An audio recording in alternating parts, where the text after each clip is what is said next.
पिंपरी चिंचवड महापालिकेत पुन्हा एकदा प्रश्न निर्माण करणारा निर्णय समोर आला आहे. 2 वर्षाचा टेंडर संपतो, पण नवीन टेंडर काढलं जात नाही आणि मग अचानक ठेकेदाराला 3 महिन्यांची मुदतवाढ देत तब्बल 28 लाखांचा खर्च मंजूर केला जातो. हा फक्त प्रशासनाचा निष्काळजीपणा आहे का, की ठेकेदाराला फायदा करून देण्यासाठी हा संपूर्ण खेळ रचला गेला आहे? आज आपण याच विषयावरती सविस्तर चर्चा करणार आहोत.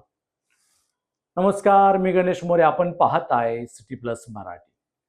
आज आपण पिंपरी चिंचवड महानगरपालिकेच्या एका महत्त्वाच्या निर्णयाबद्दल बोलणार आहोत, जो निर्णय स्थायी समितीच्या बैठकीत आज मंजूर झाला आणि ज्यामुळे प्रशासनाच्या कामकाजावरती अनेक प्रश्नचिन्ह निर्माण झाले आहेत.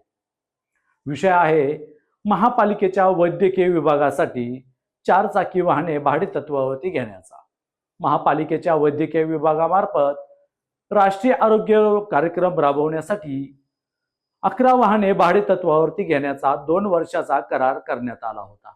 या करारासाठी निविदा काढण्यात आली होती आणि त्यामध्ये मे ओम एंटरप्राइजेस या ठेकेदाराला सर्वात कमी दर असल्या काम देण्यात आलं होतं. हा करार 2 वर्षासाठी होता आणि त्याची मुदत मार्च 2000 मध्ये संपली. आता इथून पुढे काही गंभीर प्रश्न निर्माण होतात. जर टेंडरची मुदत संपणार हे प्रशासनाला आधीपासूनच माहिती होतं, तर नवीन टेंडरची प्रक्रिया का सुरू करण्यात आली नाही? कारण साधारणपणे कोणताही करार संपण्याच्या काही महिन्यापूर्वीच नवीन निविदा काढली जाते, पण इथे तसं झालं नाही. आता स्थायी समितीसमोर प्रस्ताव आणून त्याच ठेकेदाराला 3 महिन्यांची मुदतवाढ देण्याचा निर्णय घेण्यात आला. या 3 महिन्यांसाठी महापालिकेला सुमारे तब्बल 28 लाख रुपये खर्च करावा लागणार आहे. म्हणजेच प्रशासनाच्या नियोजनातील त्रुटीमुळे महापालिकेच्या तिजोरीवरती लाखोंचा अतिरिक्त भार पडणार आहे. यामुळे आता शहरात एक मोठा प्रश्न उपस्थित होत आहे.